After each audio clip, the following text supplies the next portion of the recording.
It's 9 o'clock here in Los Angeles, and it's 7 a.m. in Israel, a country now bracing for a robust response from Iran. At least that's what Iran is saying. Welcome to a special edition of America's Late News, Fox News at Night. And breaking tonight, Israel launching preemptive strikes against Iran, striking Iranian territory and targeting Iranian nuclear sites, as well as Iran's long-range missile capabilities and military command centers. Now, we are learning the commander of the Iranian Revolutionary Guard has been killed in this attack, and there is word that maybe others were also killed.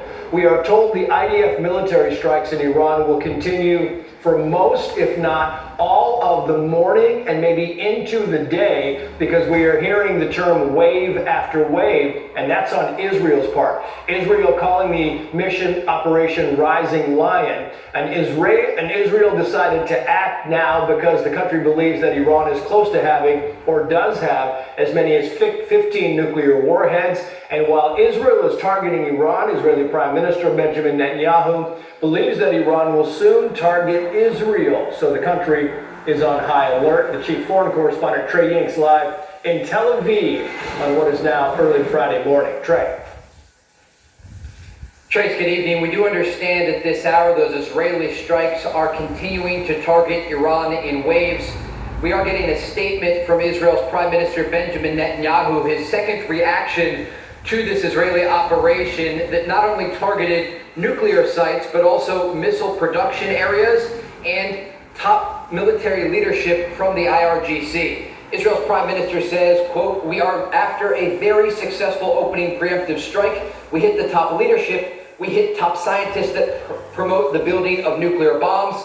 We hit nuclear facilities. We accumulate achievements." He goes on in his statement to talk about the name of this operation, the Israelis calling it Rising Lion, and he is warning the Israeli people about the possibility of Iranian retaliation. Sources speaking with Fox News today say it is not a question of if Iran responds, but rather when, how, and where. We do know that Israeli air defense systems remain on high alert. Both the Prime Minister, Israel's Home Front Command, responsible for speaking with civilians, and the army urging people to stay close to shelters and to follow instructions. We know if we look at last year, during the two attacks that Iran conducted against Israel, one in April and one in October, that missiles and drones can be used at the same time. And it creates a very difficult scenario for Israeli air defense, and it can overwhelm it. We're also getting new comment from Iranian officials today about the strikes that took place targeting their country and killing top leadership, including the commander of the IRGC, Hussein Salami. And right now we are getting this information, and just as we speak, Trace, and I'm just going to read it to you.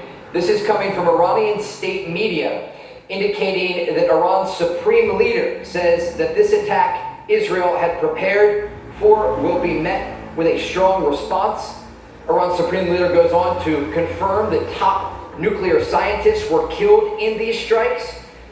And Iran's foreign ministry today is calling on the international community to condemn this Israeli operation that struck not only nuclear sites, but also these top individuals, including scientists and military leadership. So again, Trace, the latest information that we have, these Israeli strikes are continuing in waves. They're expected to continue indefinitely, as the Israelis are not only looking to send a message to the Iranian regime, but also to damage their nuclear capabilities with enrichment and also with the ability to attach warheads to the ballistic missile program.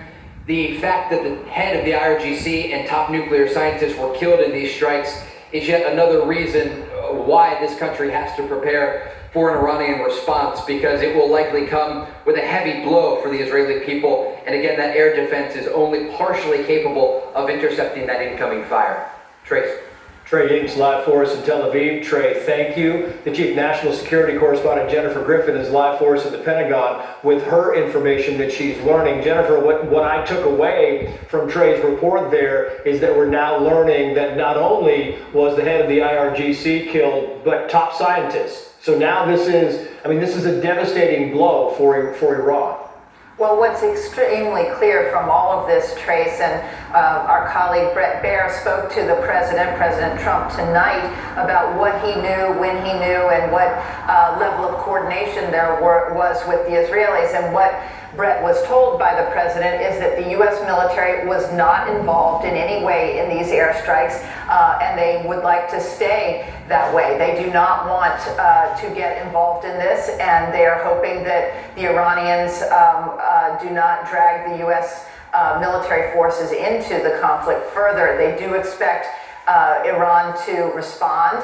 But Brett also heard from the president that he was not surprised by this strike tonight. It's clear that the Israelis told the president that they did plan to do this. Hence, on Wednesday, the ordered departure was authorized for the military personnel families to leave the region, but it's not clear how many of those families actually left. There are still 40,000 troops at bases across the region, and then what comes next is really the question.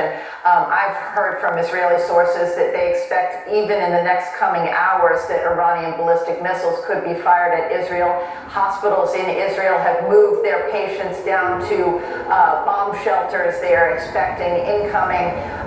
So this is far from over. We understand there have been 3 rounds of strikes so far. The president also told Brett tonight that he hopes that it will come back to the negotiating table. So after this round of strikes by Israel, which have targeted not only the command and control and leadership of the Iranian Revolutionary Guard Corps, but also top nuclear scientists, as you mentioned, those nuclear talks, if they were to take place on Sunday in Oman as was scheduled, would have a different component in terms of which Iranians would show up, because some of them were killed tonight.